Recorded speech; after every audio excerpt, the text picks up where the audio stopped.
नमस्कार। विधि सरल ज्ञान दर्पण चैनल पर आपका स्वागत करते हैं। आज का विषय है बौद्ध धर्म के संस्थापक गौतम बुद्ध। इनका जन्म 563 ईस्वी पूर्व लुम्बिनी नामक स्थान में हुआ। इनकी माता कौशल वंश की रानी माया देवी थी। जन्म के कुछ समय बाद माता की मृत्यु हो गई। पालन पोषण सौतेली माता प्रभावती ने किया। पिता का नाम सुद्योधन था। इनकी शादी 16 वर्ष की आयु में ही यशोधरा से कर दिया। कुछ समय बाद राहुल नाम का पुत्र हुआ। इनके बचपन का नाम सिद्धार्थ।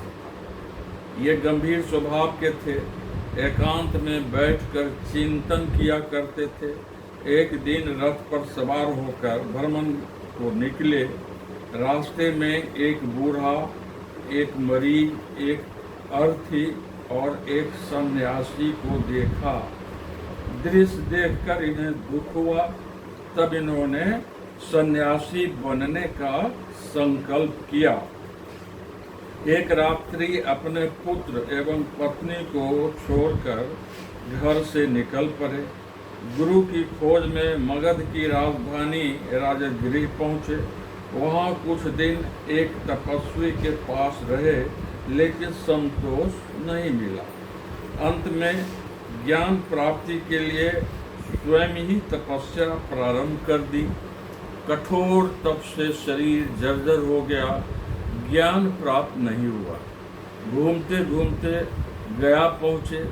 वहाँ की निरंजन नदी में स्नान कर वट वृक्ष के नीचे समाधि में लीन हो गए। 7 दिन 7 रात्रि समाधि में बैठे रहे और अंत में वैशाख की पूर्णिमा को उन्हें ज्ञान प्राप्त हुआ। तब से बुद्ध नाम से विख्यात हुए। ज्ञान प्राप्ति के बाद सर्वप्रथम सारनाथ पहुँचे। वहाँ 5 शिष्यों के मध्य अपना प्रथम प्रवचन दिया।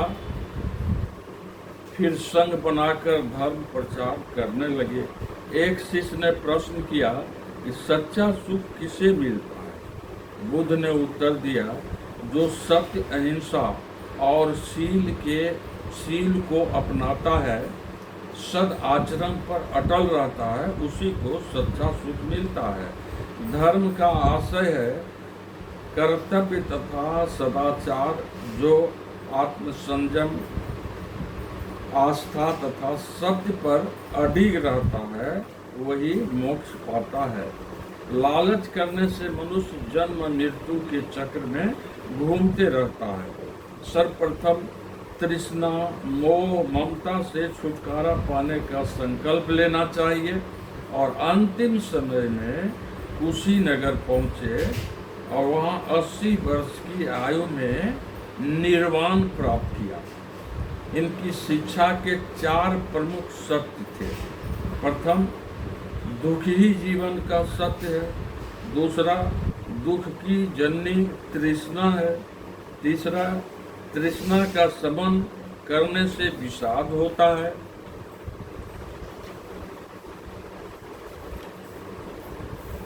विषाद का अंत होता है।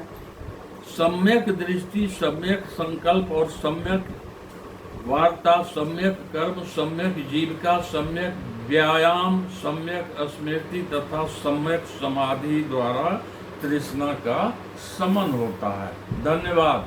यदि चैनल अच्छा लगे तो इसे सब्सक्राइब अवश्य कर दें, शेयर कर दें।